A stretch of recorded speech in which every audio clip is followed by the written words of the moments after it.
the idea for the company started with your son. Can you tell me briefly about this? It did. So 2.5 years ago, I was in the kitchen with my two boys, and one of our boys, David, doesn't eat any refined sugar, any artificial anything, artificial colors or flavors, and he loves interesting things. He was making tea, his brother was making frozen treats, and they were debating over who was going to do what with Mummy, and all of a sudden Joshua said, let's make tea pops, and here we are, 2.5 years later, launching tea pops.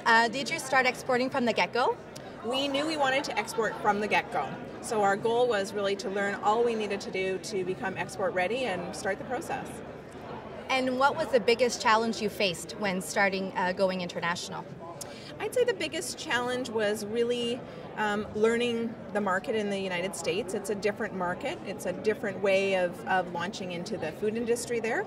So we really had to go out, feel it out, learn about what the best method would be to kind of get into that market and really bring on the appropriate staff. So what was your best strategy to find customers as you were going in? You know what, our best strategy was just to talk about it and let people know what we're doing and why we're doing it and how it started, because really people in the food industry want to know they can trust where their food is coming from.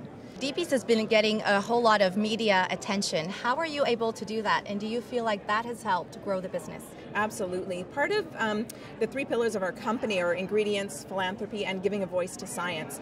So I wanted to use my background. I did a PhD in an area called maternal fetal toxicology, and I wanted to use my background in science to be able to look at the literature out there and be able to inform people on what's happening in important food research around the world, because it often doesn't go beyond the little conferences. And so I use this as a pillar where we can talk about things like, is there a difference between non-GMO and organic? What are the things that I might want to look for when I'm walking down the food aisle? So you're still a very young company, right? Where do you see yourself in 5 years?